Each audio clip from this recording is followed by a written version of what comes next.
오늘은 누가복음 19장입니다. 누가복음 19장 28절부터 40절 우리 한 목소리로 봉독하십시다. 예수께서 이 말씀을 하시고 예루살렘을 향하여 앞서서 가시더라. 감람원이라 불리는 산 쪽에 있는 벳바게와 베다니에 가까이 가셨을 때에 제자 중 둘을 보내시며 이르시되 너희는 맞은편 마을로 가라. 그리로 들어가면 아직 아무도 타보지 않은 나귀 새끼가 매어 있는 것을 보리니 풀어 끌고 오라.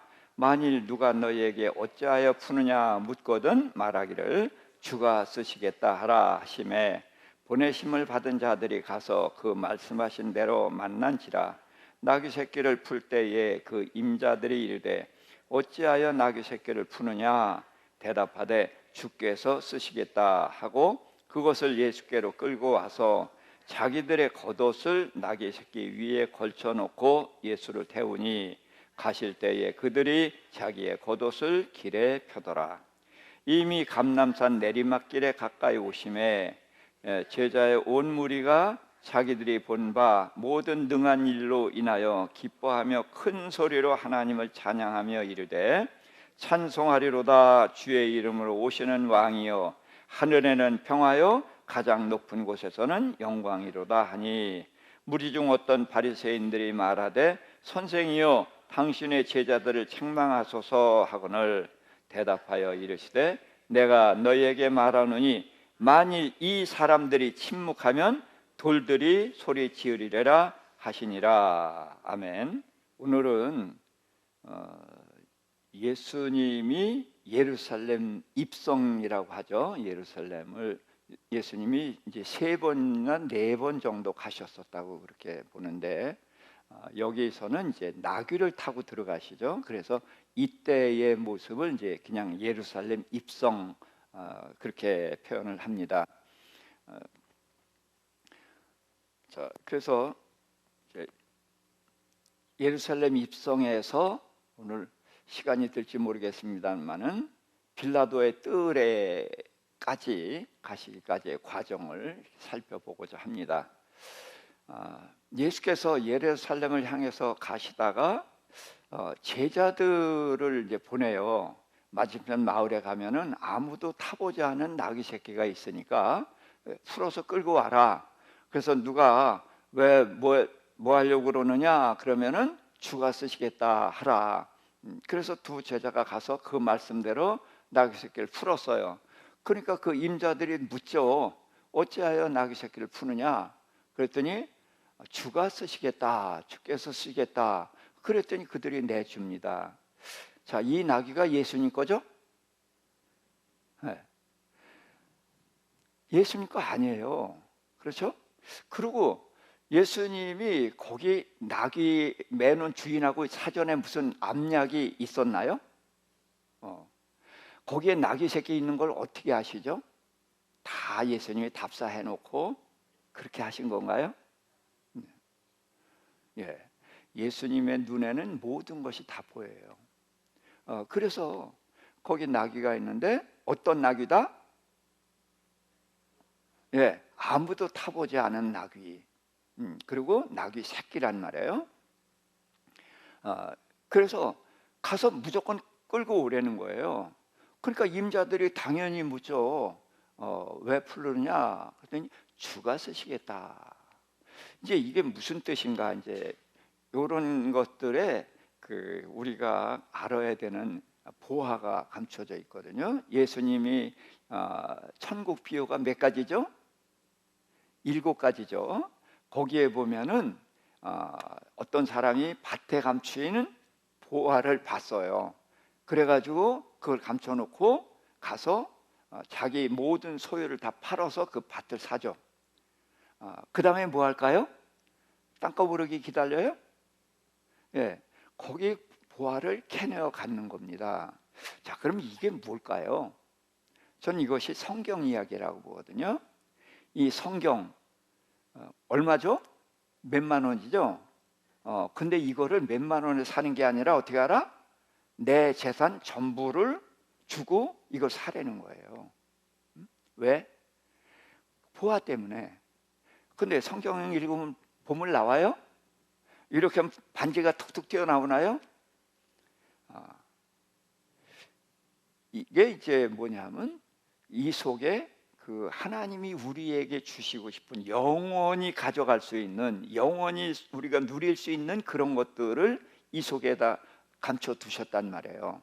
그래서 지금 예수님의 말씀 속에서도 요거를 자세히 풀면은 보화가 튀져 나온다는 거죠. 자, 아무도 타보지 않은 나귀. 자, 예수님은 예루살렘에 3번 내지 4번 가셨다. 다른 때는 그냥 가셨는데 이번엔 나귀를 타고 가시거든요. 그것도 내 나귀가 아니고 남의 나귀를.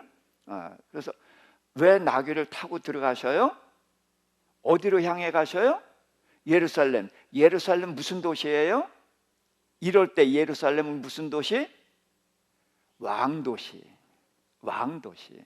그러니까 예수님이 나귀 타고 들어간다는 건 무슨 얘기예요? 왕으로 들어가신다, 그런 뜻이거든요. 그래서 그때 적합한 이름들을 알면 이게 보화가 되는 거예요. 자, 그런데 거기 남이 나귀인데 그냥 풀어오라는 거예요. 이건 예가 아니죠. 예수님 예절 굉장히 중시 여기잖아요. 근데 왜 이렇게 무례하게 시킬까요? 그러고 물으면은 주가 쓰시겠다 하라 그랬는데, 자, 예수님이 지금 왕이죠. 자, 왕이면은 어느 나라 왕이에요? 유대 땅의 왕이에요. 유대 나라 왕이에요. 그럼 유대 땅에 있는 것 다 누구 거예요? 왕의 거죠. 그러니까 그 나귀도 누구 거예요? 예, 그 사람 것이지만 왕이 쓰겠다 할 때는 전부 왕의 것이 되죠. 그러니까 예수님이 나귀를 가서 풀어오라. 그래서 물으면은 주가 쓰시겠다. 뭐예요? 내가 왕이다. 그리고 너희들에게 있는 것을 내가 쓰겠다 그러면 너희는 어떻게 해야 된다? 당연히 드려야 된다. 자, 이게 나귀만 해당이 돼요? 우리의 삶에도 해당이 돼요? 예, 우리의 삶에도 해당이 되는데 우리는 쉽게 승낙을 안 하죠. 자, 근데 아무도 타보지 않은 나귀 그랬어요. 자, 그건 또 무슨 얘기일까요? 예수님은 새 것을 좋아하시는구나, 그런가요? 이사야서 53장이 무슨 내용이죠? 예수님이 십자가에 대한, 거기에 대한 쭉 기록이 있죠. 그런데 52장 그 앞에 13절부터 15절에 보면은 그런 말씀이 있어요. 임금들이 입을 다문다. 자, 어떨 때 입을 다물어요? 임금은 자랑할 게 많죠. 광개토당은 영토를 넓게 했었고, 예? 그리고 세종대왕은 이 백성들을 위해서 한글을 만들어 주시고, 그런 왕마다 자랑할 것이 다 있죠. 그런데 어떤 왕도 예수님 앞에서는 감히 입을 열 수가 없다. 자꾸 채워야 된다는 거죠. 왜? 아무리 훌륭한 왕도 자기 백성을 위해서 자신의 생명을 주는 왕, 이런 왕 본 일이 있어요? 그러니까 그들이 듣도 보도 못한 왕을 보니까 다 입을 가리는 거죠. 그래서 아무도 타보지 않은 나귀는 뭐냐? 이제까지 이런 왕은 비슷한 왕도 있었다 없었다? 없었다. 그래서 예수님이 이 세상에 누구도 상상도 못 해보고 흉내도 못 내본 그런 왕으로 오시니까 아무도 타보지 않은 나귀를 타고 오시는 거다. 그리고 어린 나귀를 탄다는 것은 예수님의 겸손을 나타내는 거죠. 자, 예수님의 겸손과 우리의 겸손의 차이가 나요. 우리의 겸손은 뭐예요? 저는 별거 아닙니다, 아무것도 아닙니다 하고 자신을 낮추기만 하면 겸손이에요. 근데 예수님은 자신을 낮춘 적이 있어요, 없어요? 없어요. 사람들 앞에서 자신을 절대로 낮추지 않았어요. 그런데 예수님은 하나님을 뭐라고 부르죠? 나를 보내시니. 그럼 나는 보냄을 받은 자. 그래서 보냄을 받은 예수님은 무슨 일을 해요? 보내신 이의 일을 해요. 예수님은 이 하나님과 나 사이에는 분명한 이런 격차를 두고 있어요. 이게 바로 예수님의 겸손이에요. 그래서 오늘날 우리도 겸손이 뭐예요? 하나님 아래서 내 자리를 찾고 이 자리를 벗어나지 않는 것이 겸손이다. 그래서 새끼나귀를 타고 갑니다. 자, 그런데 제자들이 이제 나귀를 끌고 오니까 어떻게 했어요? 겉옷을 벗어서 나귀에다 얹고 타고 가시니까 길에도 깔아요. 왜 겉옷을 깔죠? 자, 그래서 이런 것은 전부 짝을 찾아야 돼요. 이스라엘 왕 중에 누구죠? 예후, 엘리사가 자기 사원을 지켜서 전쟁터에 있는 그 예후에게 가서 기름을 부어서 아합 왕을 심판하라 그랬거든요. 그랬을 때에 그 다른 장수들이 그 사람 뭐냐 그랬더니 나한테 기름을 부어서 이스라엘 왕이 되라고 했다. 그랬더니 전부 겉옷을 벗어가지고 이렇게 깔아놓고 예후를 거기에 앉게 했거든요. 그래서 겉옷을 까는 것은 거기 앉는 사람을 뭘로 인정한다? 왕으로 인정한다. 그런 뜻이거든요.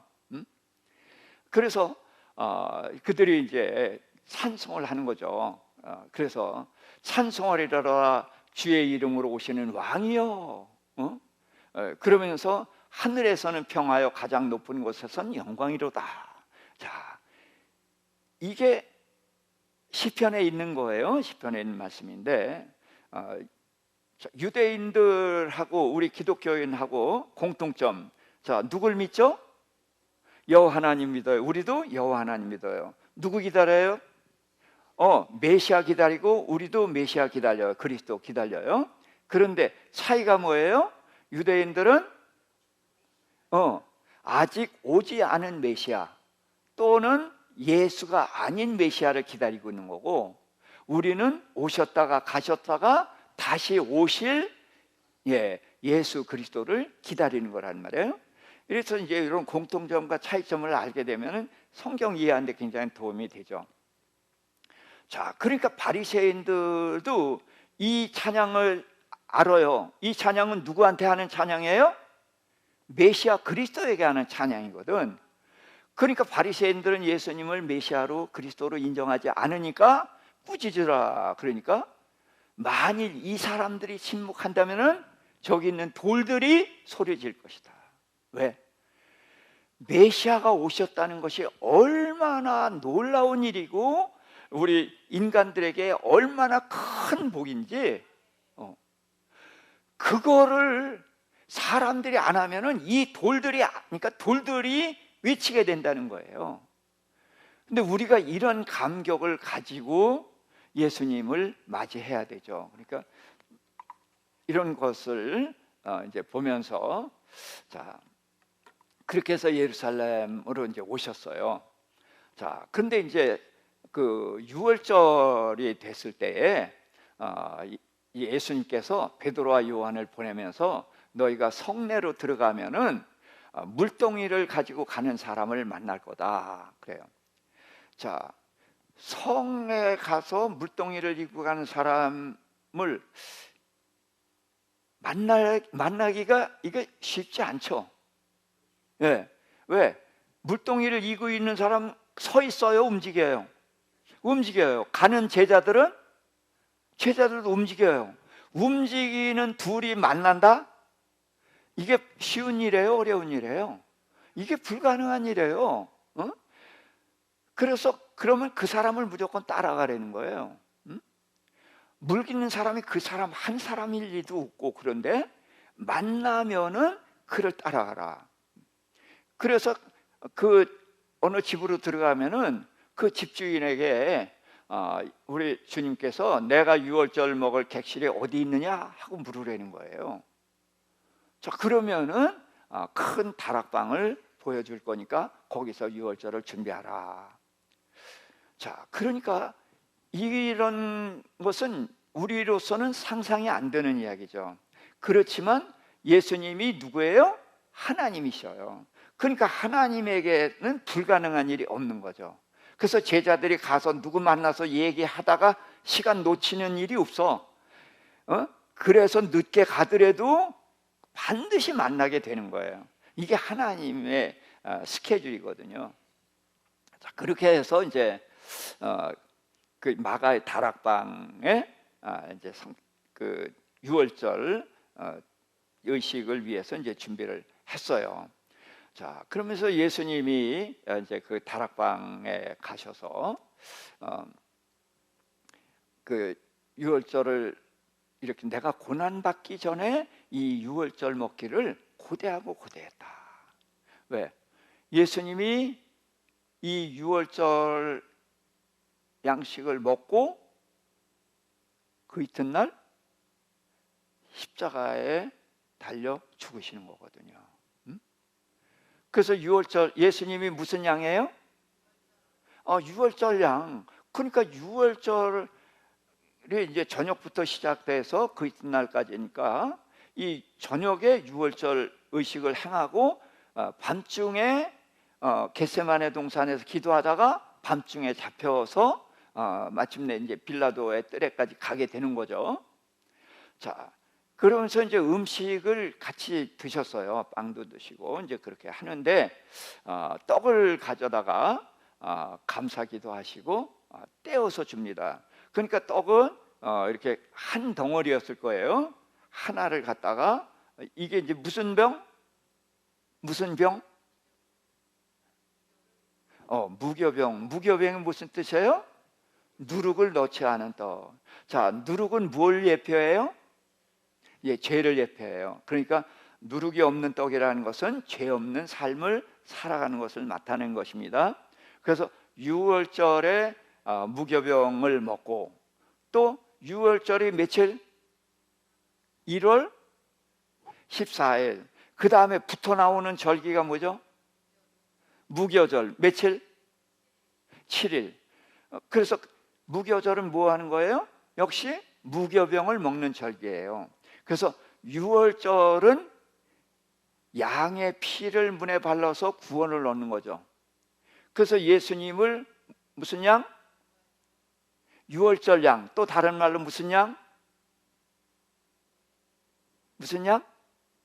세상 죄를 지고 가는 하나님의 어린 양. 그래서 예수님이 십자가에 달려 죽으심으로 인해서 우리가 구원을 얻는 거예요. 그래서 유월절은 하나님의 은혜입니다. 근데 유월절 후에 일주일 동안은 무교절을 지켜요. 그래서 무교절은 누룩 없는 떡을 먹는 거니까 무슨 삶을 산다? 죄 없는 삶을 산다 그거예요. 그러니까 예수 그리스도께서 왜 죽으셨어요? 우리의 죄 때문에 죽으셨거든. 그러니까 우리가 죄 때문에 예수님이 죽으시면서 우리를 구원했는데 그 다음부터는 우리가 죄 짓는 것이 편안하면 돼요, 안 돼요? 안 되는 거거든요. 그래서 누룩을 넣지 않은 무교병을 일주일 동안 먹는다는 것은 예수 그리스도의 피로 구원받은 사람은 앞으로 죄를 짓지 않는 삶을 산다. 그것을 나타내는 거거든요. 자, 그래서 이제 그 6월절인데 예수님께서 떡을 무교병을 이렇게 이제 잘라서 나눠줍니다. 그게 뭐냐면 한 덩어리는 뭐예요? 예수 그리스도의 몸이에요. 예수 그리스도의 몸을 찢어서 제자들에게 주신 거거든요. 그래서 이것은 내 몸이다. 너희를 위하여서 주는 내 몸이다. 그랬고요. 그 다음에 이제 포도주를 주시면서 이 잔은 내 피로 세우는 새 언약이다. 이건 너희를 위해서 붓는 것이다. 그랬어요. 자, 피는 뭘 상징하죠? 생명을 상징합니다. 생명으로 뭘 하죠? 피로 뭐 하죠?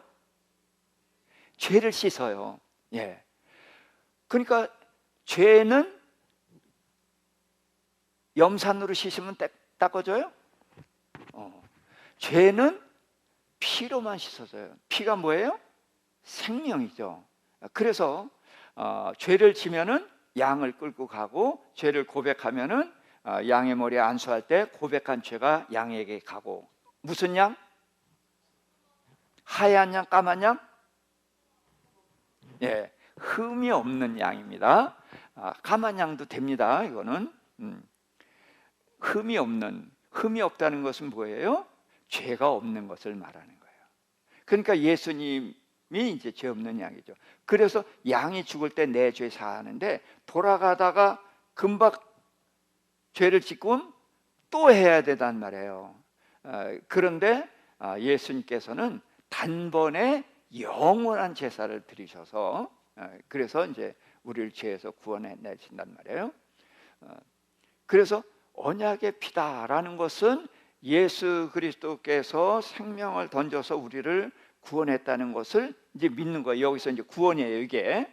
그러면 예수님의 몸이 떡이죠. 그럼 떡은 뭘 상징해요? 예.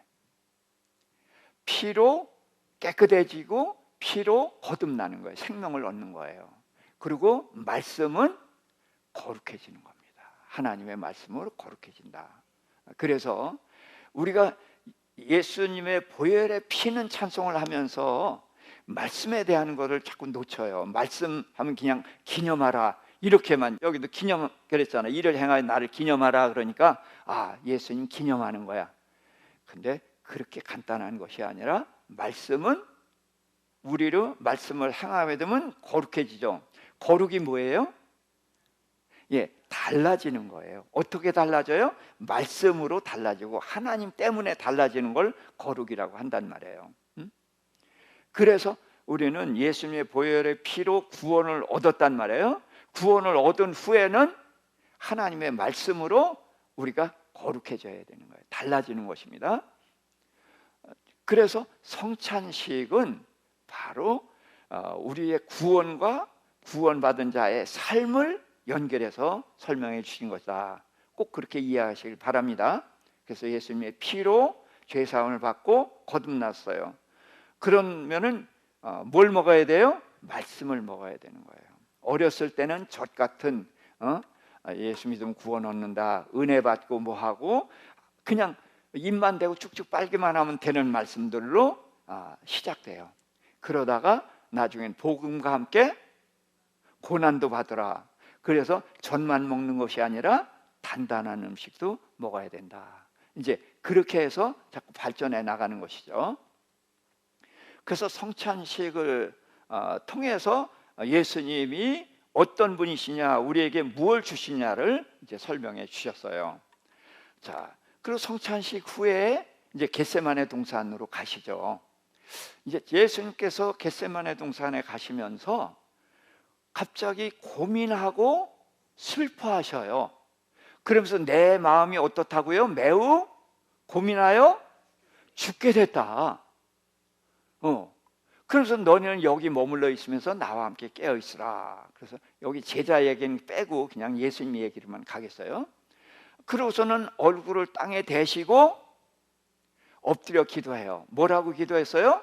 아버지여, 할만하시거든 이 잔을 내게서 지나가게 하옵소서. 자, 이 잔이 뭐죠? 십자가. 그렇죠? 그러니까 예수님이 십자가 안 지게 해주세요. 그런데 그러나 나의 원대로 마옵시고 아버지의 원대로 하옵소서. 그러니까 예수님이 십자가는 지기 싫었는데 아버지의 원이니까 할 수 없이 십자가 지셨다. 그럴까요? 이제 생각을 좀 해보자고요. 저는 즉답을 굉장히 안 좋아해요. 왜? 즉답은 오답일 가능성이 굉장히 많아요. 왜? 하나님 뭐라고 했어요? 내 생각은 너희 생각과 다르다. 내 길은 너희 길과 다르다. 왜 달라? 내 생각, 내 길은 너희 생각, 너희 길보다 높아서. 얼마큼 높아? 하늘처럼 높아서. 그러니까 하나님의 뜻을 아는 게 쉬워요, 어려워요? 어려워. 근데 즉답을 해버리면은 이게 하나님의 뜻에 도달하지 못한 내 생각일 가능성이 많단 말이에요. 그래서 이런 것을 이 자리에서 답을 내면은 안 됩니다. 자, 그리고 두 번째도 이제 이 세 번을 기도하시는데 아버지여 내가 마시지 않고는 이 잔이 지나갈 수 없거든 아버지의 원대로 되기를 원합니다. 그랬어요. 그래서 조금 예수님이 자기 생각을 낮추셨죠. 그리고 이제 세 번째 같은 말씀으로 기도를 하신 후에 이제 내 뜻을 내려놓고 아버지의 뜻을 받아들인 거예요. 그러면서 이제는 자고 쉬라. 왜? 제자들이 계속 꺼벅꺼벅 졸고 있었거든요. 예수님은 땀을 얼마나 간절히 기도하는지 땀이 뚝뚝 떨어지는데 핏방울 같이 떨어졌다. 그래서 어떤 분은 피가 섞여서 떨어졌다라고 보고, 저는 글쎄 피가 섞여서 떨어지기도 할 수도 있지만 저는 땀은 툭툭 떨어져요. 그냥 이렇게 흘러요. 흐르지. 피는 흘리면 뚝뚝 떨어지잖아요. 그러니까 예수님이 땀을 흘리는데 배워서 피가 뚝뚝 떨어지는 것처럼 그렇게 땀이 뚝뚝 떨어졌다. 전 그런 쪽으로 보거든요. 그건 중요하지 않습니다. 그러면 왜 그렇게 기도했을까요? 뛰면은 땀이 나지만 기도하는데 땀 나요? 예, 잘 안 나죠. 그러니까 예수님이 기도할 때에 그 땀이 핏방울처럼 떨어졌다는 것은 혼신의 힘을 다 쏟아서 기도했다는 거예요.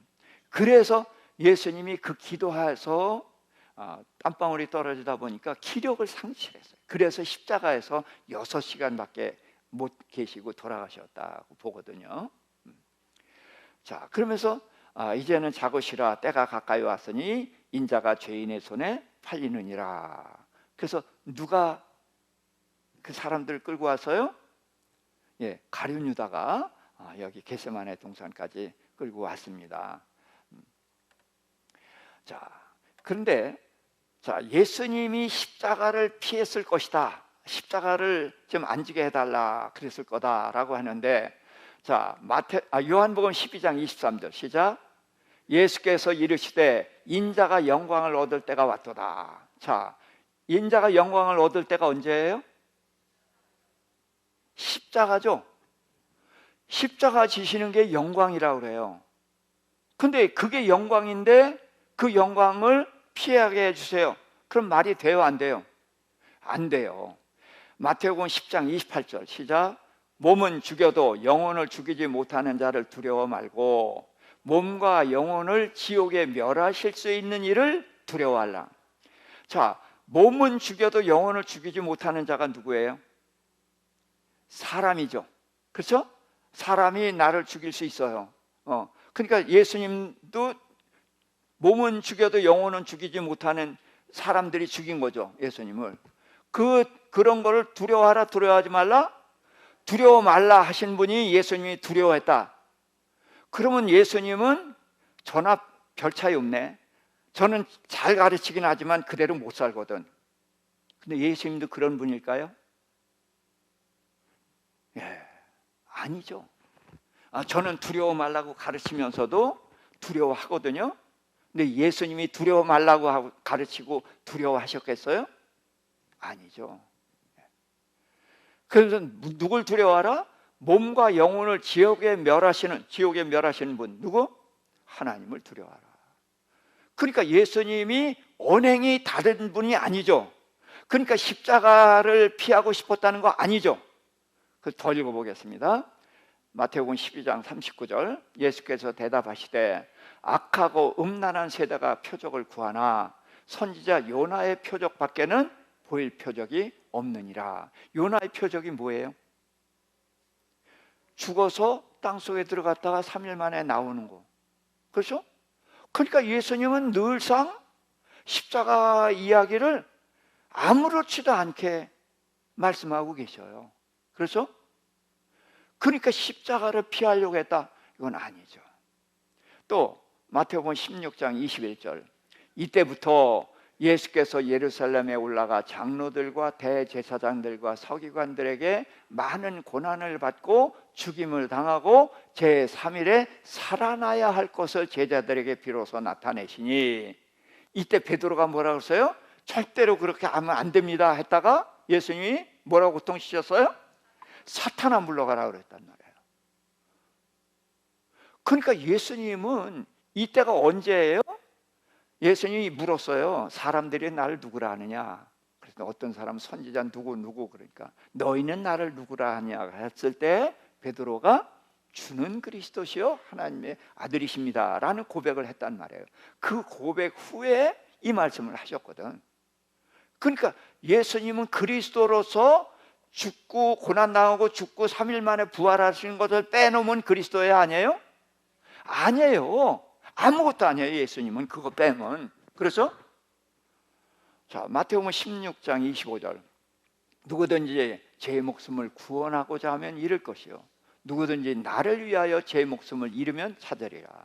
그래서 다른 사람을 위해서 다른 사람 보고 나를 위해서 목숨을 잃으면은 찾는다라고 말씀하신 분 자기 목숨은 안 잃어버리려고 해요?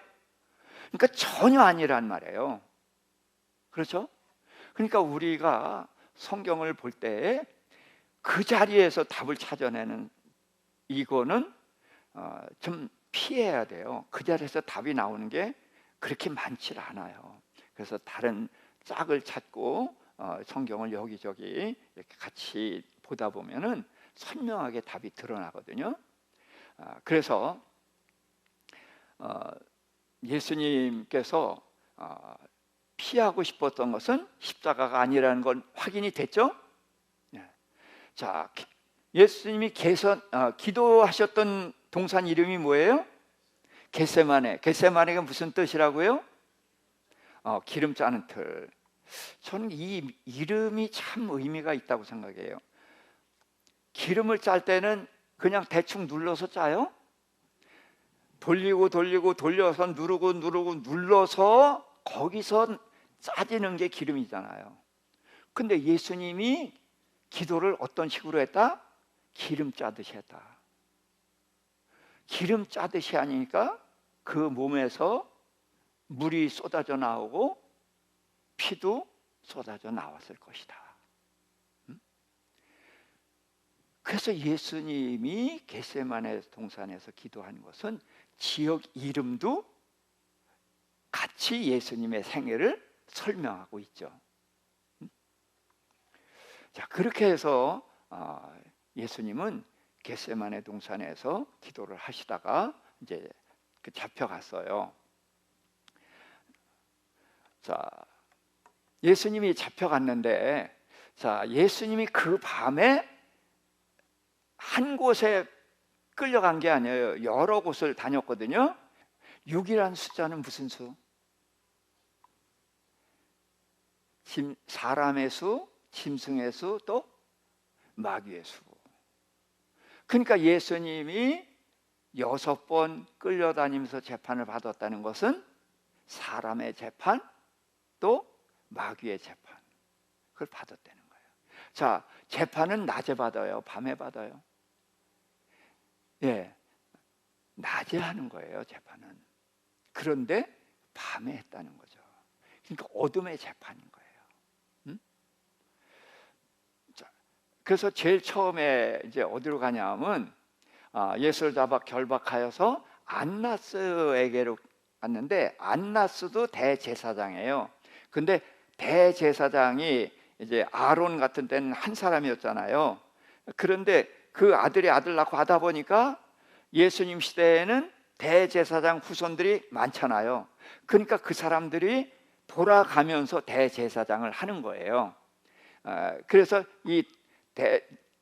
그 해 예수님이 십자가에 달려 죽으시는 해의 대제사장은 누구죠? 가야바예요. 가야바인데 그 가야바의 장인인 안나스의 집으로 끌려간 거예요. 자, 그래서 예수를 3번 베드로가 부인했잖아요. 그게 안나스의 집인지 가야바의 집인지 그건 잘 몰라요.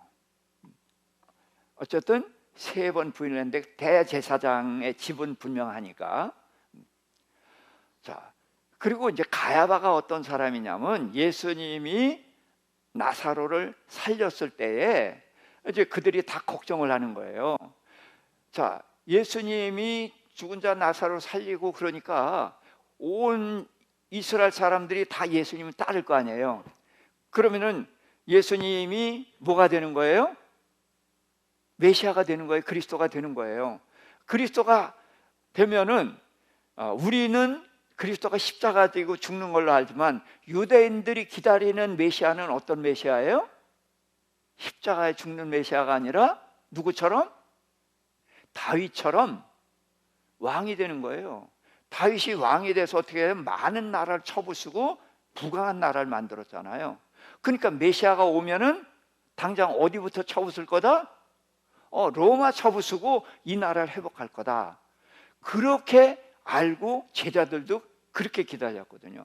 부활하신 후에 제자들이 물었어요. 나라를 회복하심이 이때니까? 그게 무슨 소리예요? 지금 이 나라가 누구한테 뺏겨서? 로마한테 뺏겨서. 그러니까 이 나라를 찾으려면 어떻게 해? 로마를 쳐보시고 이 나라 찾을 겁니까? 그렇게 알았거든요. 그 말이 있어요, 없어요? 성경에 있어요. 그런데 이거는 언제 하시는 거예요? 예수님이 십자가 지시고 부활하시고 승천하셨다가 다시 오실 때에 온 세상을 심판하시는 거거든요. 이것이 성경에는 붙어 있어요. 예수님께서 이스라엘을 구원하시고 그 세상을 심판하시는 것이 붙어 있거든요. 그러니까 예수님이 오시면은 바로 이제 메시아가 오셨으니까 로마를 쳐부실 걸로 그렇게 기대하고 있는 거예요. 누구도 그렇게 알았냐? 침례 요한도 그렇게 알고 있었어요. 이건 비밀이니까 몰랐거든요. 그러니까 이제 무슨 얘기냐면, 자, 사람들이 이제 예수님을 따르면 예수님 메시아가 될 거 아니에요. 왕이 될 거잖아요. 그러면 왕이 되면 어디 뭐 할 거예요? 로마랑 전쟁을 할 거죠. 그런데 이 사람들이 볼 때 예수님이 왕이 되었고 로마랑 전쟁해서 이기겠어요? 지겠어요? 예? 그 사람들이 생각할 때 진다는 거예요. 진다.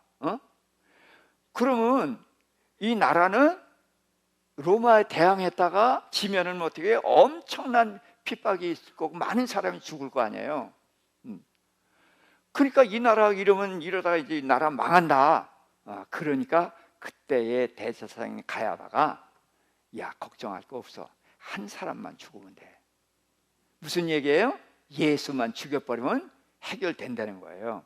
그런데 그가 그 해의 대제사장이기 때문에 하나님께서 그 대제사장이란 하나님이 임명한 직분을 가지고 있잖아요.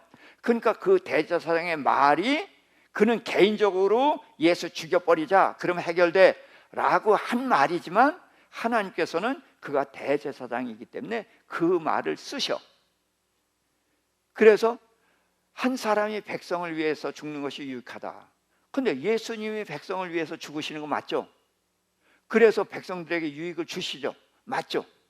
그러니까 이 대제사장은 예수님 하나 죽여버리면 해결돼 라고 한 말이지만 하나님은 그 말을 하나님의 뜻대로 받아서 쓰신다는 거예요.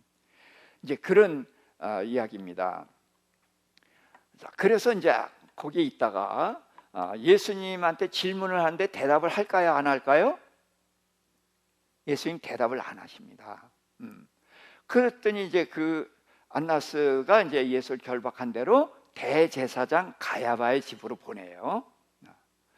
자, 거기 가서 예수님이 대답하실까요? 안 하실까요? 안 하셔요. 그런데 안 하다가 하셔요. 어떻게 해서 하셨을까요?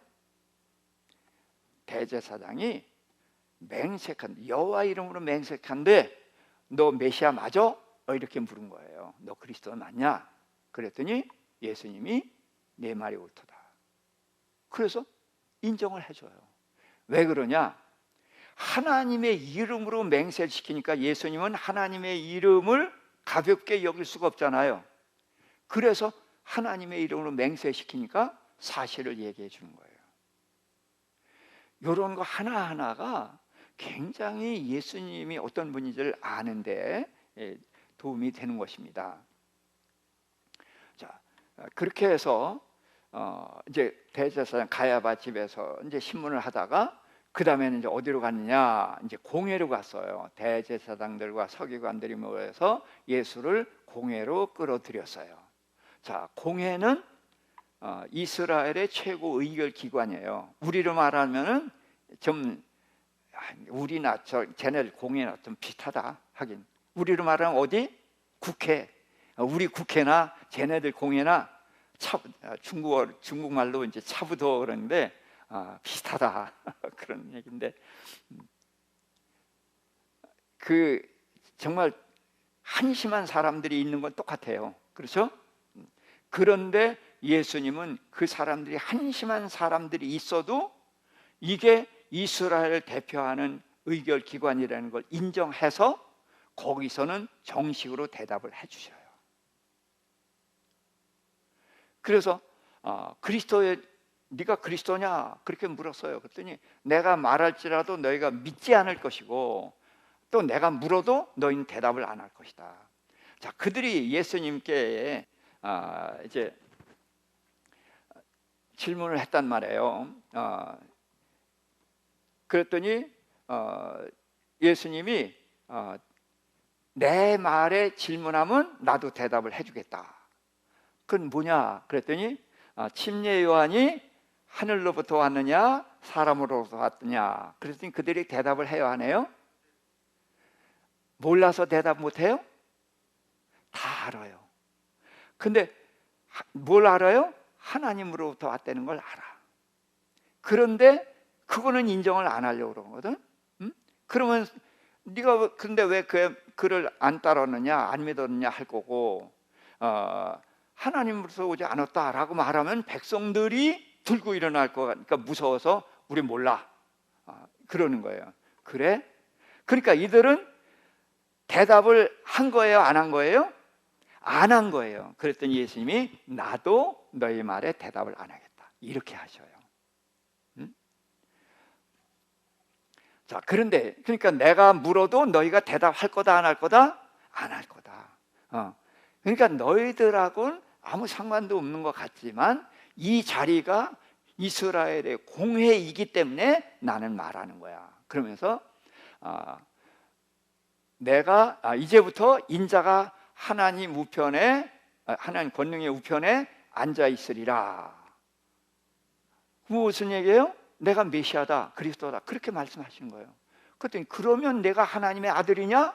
그랬더니 너희들이 내가 그라고 말하고 있느니라. 그래서 예수님은 공회에서는 대답을 해주셔요. 그러니까 우리는 그냥 대답을 안 하셨다라고만 알고 있는데 세밀하게 보면은요, 예수님이 어떤 분인지를 이렇게 정확하게 알 수가 있어요. 자, 세 번째에 공회를 갔습니다. 자, 그 다음에 이제 네 번째는 예수를 이제 가야바에게서 관정으로 끌고 갑니다. 그래서 관정이 어디냐면 지금 이제 이 유대를 정복하고 있는 총독이 있는데 총독 관저예요. 그래서 거기를 끌고 가니 그때가 새벽이었다. 그래서 유대인들이 더럽힘을 받지 않고 유월절 잔치를 먹고자 관정에 들어가지 않았다. 자, 유대인들이요, 자기네들이 믿는 것에 대해서는 굉장히 철저합니다. 자, 지금 자기네들을 다스리고 있는 총독이에요. 그럼 총독에게 이제 한 사람을 죽여달라고 하는 거란 말이에요. 예수를 죽여달라고 하면은 총독에게 잘 보여야죠. 그렇죠? 그리고 총독은 재판을 어디서 하냐면 관저가 있단 말이에요. 그래서 그 관저 안으로 들어가야 돼요. 근데 유대인들은 안 들어가요. 왜? 이방인의 뜰이니까 이방인의 집에 안 들어가는 거예요. 네가 아무리 총독이 아니라 로마 황제라도 우리는 이방인의 집에는 안 들어간다. 그게 유대인이에요. 그리고 그 유대인이 이방인의 집에 들어가면 뭐예요? 자신을 더럽힌 거예요. 더럽혔기 때문에 유월절, 하나님의 의식이잖아요. 유월절. 그러니까 하나님의 의식이고 하나님이 주시는 음식을 먹어야 되는데 더럽히면 못 먹거든. 그러니까 그 하나님을 섬기기 위해서, 하나님이 절기를 지키기 위해서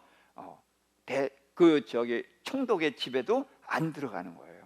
근데 총독이 유대인들이 아주 그 근성들을 아니까 총독이 들어왔다 나갔다. 예수님은 총독 집 안에 들어간 거예요.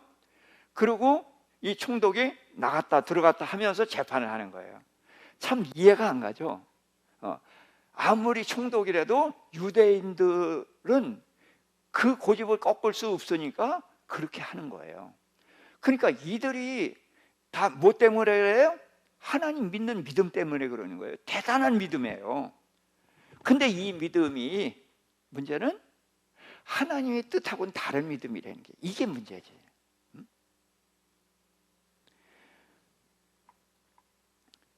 그러니까 빌라도가 밖으로 나갑니다. 무슨 일로 이 사람을 고발하느냐? 그랬더니 이 사람이 행악자가 아니면은 당신에게 넘기지 아니하였겠나이다. 그러니까 그래? 그러면 너희가 가서 재판을 해라. 너희 법대로 재판하라. 그랬더니 그들이 뭐라 그래요? 우리에게는 사람을 죽이는 권한이 없습니다. 어떻게 하겠다는 거예요? 예수님을 죽이겠다는 거예요. 그래서 예수님은 처음부터 내가 죽는다, 이방인의 손에 의해서 죽는다, 그걸 계속 말씀하셨잖아요. 그러니까 예수님의 말씀이 이루어지기 위해서 이렇게 돼가는 거예요. 자, 이 네 번째 총독에게 왔던 것입니다. 그런데 이 총독이 예수님이 어디 사람이냐 그랬더니 어디 사람? 갈릴리 사람이란 말이에요. 근데 갈릴리 지역은 누가 다스리고 있어? 헤롯이 다스리고 있거든. 근데 헤롯이 지금 어디 와 있어요? 예루살렘에 와 있어. 바로 옆에 있어. 그러니까 헤롯 소관이니까 예수님을 헤롯에게 보냈어요. 그랬더니 헤롯이 예수님을 굉장히 기뻐합니다. 헤롯이 이렇게 믿음이 좋은 사람인 줄 몰랐네. 예, 매우 기뻐했어요. 그런데 왜 기뻐했어? 예수님의 소문을 듣고. 어떤 소문? 예수님께서 병자를 고치시고 죽은 자를 살리고 무리를 걸으시고 파도를 잔잔케 하고 그런 놀라운 이적들을 행했단 말이에요. 그걸 들은 거예요. 그래서 예수님을 보고 싶어 한 것은 그 이적 행하는 거 보고 싶어서 예수님을 보고 싶어 했던 것이지, 예수님이 전하는 말씀 그런 거는 전혀 관심이 없었던 것이죠. 그래서 이적 행하심을 볼까 그랬던 거죠. 그래서 예수님께 여러 말을 물지만 예수님이 아무 말도 대답을 안 해요. 왜? 유대인의 왕이잖아요. 그렇죠? 헤롯이 유대인의 왕이고 예수님은 유대인이잖아요. 그러면은 왜 유대인의 왕의 말을 존중 안 하고 대꾸도 안 할까? 자, 어떤 사람이 예수님께 그랬어요. 헤롯이 당신을 죽이려고 합니다. 도망가세요. 그랬더니 예수님이 뭐라 그랬어요? 저 누구한테 가서 말하라? 저 여호와에게 가서 말하라. 헤롯을 여우라고 했어요. 그럼 헤롯은 여우가 둔갑해서 된 거예요? 그럼 여우가 뭐예요? 왜 여우라고 해요? 성경에 여우가 좀 나오죠. 포도원을 허는 여우, 좋은 거예요? 나쁜 거예요? 나쁜 거예요. 정한 짐승이에요? 부정한 짐승이에요? 부정한 짐승이에요. 자, 그런데 뭐 헤롯이 포도원 허러? 아니잖아요. 그러니까 여우가 또 뭐 있나를 찾아봤어요. 찾아봤더니 예레미야 애가에 보면은 시온 성이 황무하여 여우가 논다 그랬어요. 예레미야 애가는 언제 지었어요? 그 노래를 언제 지었어요? 유다가 멸망했을 때, 멸망한 후에 됐단 말이에요. 그럼 멸망했을 때 성전이 어떻게 됐어요? 바벨론에서 돌 하나도 돌 위에 남겨두지 않고 다 헐어버렸어요. 근데 그래서 이런 이야기가 있어요. 왜 돌 하나도 돌 아래 있지 않느냐? 성전이 내부가 전부 뭘로 돼 있었어요?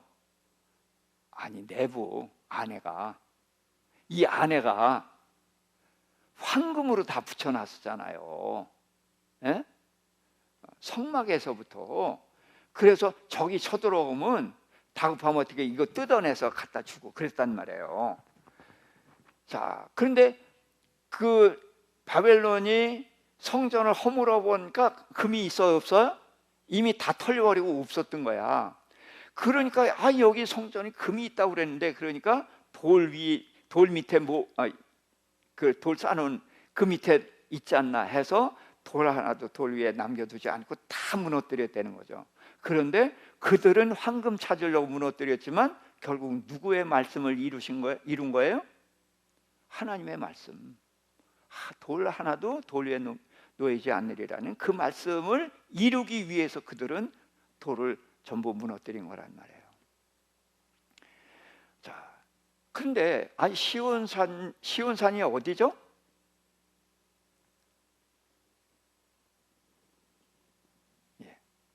자, 예루살렘에는 뭐가 있죠? 성전이 있죠. 예루살렘에 성전이 있고 왕이 있으니까 왕궁이 있고 백성들이 있어요. 근데 시온산은 뭐만 있어요? 성전이 있는 곳이에요. 그래서 시온하면 성전을 말하고 하나님의 신실한 백성을 표현하는 말로 쓰기도 해요. 그러니까 성전이 다 무너지긴 했지만 거기서 여우가 놀까요? 그 예루살렘 사람도 있고 그렇기 때문에 여우가 놀지 않아요. 그런데 에스겔서에 보니까 너희 선지자를 이제 말하는 거예요. 너희 선지자는 하나님께 내가 말하지 않았는데도 예언을 하고 내가 보여준 것도 없는데 예언을 한다는 거예요. 자, 선지자는 뭐 하는 거예요? 하나님의 말씀을 전하는 거죠, 백성에게.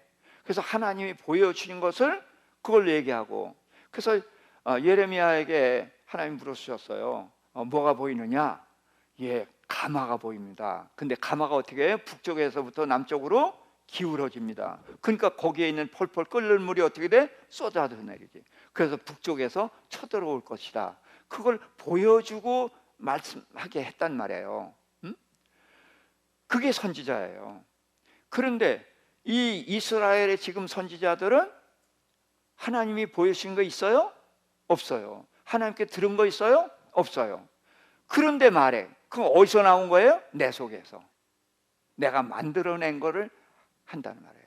그러니까 그러면서 너희 선지자는 황무지에 있는 여우 같으니라. 그래서 여우는 뭐예요? 가짜 선지자. 그럼 헤롯을 보고 왜 여우라고 했어요? 헤롯이 어느 나라 왕이에요? 유대 왕이에요. 유대 왕. 지금 유다 나라의 왕이잖아요. 그렇죠? 그런데 유다의 왕은 누가 세워야 돼요? 하나님이 세워야 돼요. 그런데 그는 누가 세워서? 로마 황제가 세워서 사람이 세웠단 말이야. 그러니까 진짜야 가짜야? 가짜. 그래서 너는 여우 그런 거야. 그러니까 이런 말 하나하나도 이렇게 짝을 찾아서 보면은 그게 무슨 뜻인지 알게 되는 거란 말이에요. 그러니까 너는 가짜 왕이야. 그런데 진짜 왕은 누구야? 지금 신문당하는 예수님이 진짜 왕이란 말이에요. 그렇죠? 왜? 누가 세우셨어요? 하나님 세우셨잖아요. 누굴 위해서요? 이스라엘 백성을 위해서. 네. 그래서 예수님은 이제 헤롯을 이렇게 무시했고, 헤롯도 예수님을 무시했어요. 왜? 뭐 이적을 행할 줄 알았는데 이적 행하지도 않고 뭐 초췌하잖아요. 그러니까 우습게 알아가지고 네가 왕이라고 그러면서 자기가 입던 그 왕옷을 예수님께 이렇게 입혀주셨어요. 예수님이 이 팔 끼고 이렇게 입었을까요? 예수님은 이렇게 묶여 있으니까 그냥 걸쳐주면 걸쳐준 대로 그대로 있는 거죠. 그래서 빛난 옷을 입혀서 빌라도에게 도로 보냅니다. 자, 그러니까 제일 첫 번에 누구? 안나스. 그 다음에 가야바. 세 번째 공회 네 번째, 빌라도 다섯 번째, 헤롯 여섯 번째, 다시 빌라도. 그래서 여섯 번 재판을 그 어둠 속에서 받은 거예요. 그래서 예수님은 이 흑암의 재판을 받았다. 사탄의 재판을 받았다고도 할 수 있고 사람의 재판을 받았다고도 할 수가 있습니다. 그래서 이제 빌라도에게 도로 보냈는데 이 권세자들은 자기를 높이기 때문에 아마 사이가 별로 안 좋았었는데 이때 이제 친구가 됐다, 이제 그런 말을 하네요. 자, 다음에는 제가 이제 예수님의 가상칠언, 십자가에서 하신 7마디 말씀을 하려고 이 배경으로 오늘 이 말씀을 전합니다. 자, 예수님께서는 나귀를 타고 들어가셨는데 어떤 나귀? 어린 나귀, 아무도 타보지 않은 나귀. 분명하죠? 이해하셨죠? 그리고 겉옷을 깔았어요. 왜 깔았는지 아시죠? 그렇게 해서 예루살렘에 들어가셨어요. 그런데 최후의 만찬을 할 때 그 물동이 이고 가는 사람을 따라가라. 그러고서 주께서 유월절 지키려고 한다 그랬더니 다락방을 줘서 이제 거기서 최후의 만찬을 하죠. 그러면서 주신 것이 떡을 주시고 포도주 주셨어요. 근데 포도주는 내 피다, 언약의 피다 그랬어요. 그래서 예수님이 십자가에 달려 죽으심으로 인해서 우리의 죄를 씻고 우리를 거듭나게 하시는 거죠. 그리고 떡은, 무교병은 그 예수님의 몸을 주신 건데 이 몸은 뭘 나타낸다고요? 말씀. 그래서 그 뭐가 육신을 입고 오신 분이 예수님이에요? 말씀이 육신을 입고 오셨잖아요. 그래서 이 몸은 말씀이죠. 그래서 피로 죄 사함 받고 거듭나고 그 다음에 말씀으로 우리가 거룩해지는 것이다. 그걸 최후의 만찬으로 보여주셨고요. 그리고서 이제 예수님은 잡혀서 6곳을 끌려다니시는데 끌려다니시면서도 대답을 한 곳이 3곳 있어요. 대제사장 가야바가 물을 때 대답을 했는데 왜 대답을 했다고 그랬죠? 가야바가 맹세시키니까 대답을 하셨어요. 여호와 이름으로 맹세시키니까 대답을 하셨고 그 다음에 어디에서? 공회에서. 공회는 이스라엘의 최고 의결기관이기 때문에 거기서 대답을 주셨고 그 다음에 누구? 빌라도에게 대답을 해주셨는데 왜냐하면 빌라도가 예수님을 재판하잖아요. 근데 빌라도가 예수님이 죄가 없다는 말을 몇 번 했어요? 3번. 그 재판할 때 그 결론할 때 어떻게 해요? 땅 하고서 선포하죠. 그러니까 빌라도는 예수님 무죄를 3번 했단 말이에요. 그러니까 예수님은 무죄예요. 죄가 없는데 죽어야지 예수님이 죄를 가지고 죽으면 남을 구해낼 수가 없잖아요. 그래서 빌라도가 예수님의 무죄를 확증하고 그러고서 죽이니까 예수님은 자기 죄가 아닌 백성들의 죄를 짊어지고 죽으시는 것이죠. 자, 우리가 통성으로 잠깐만 기도하십시다.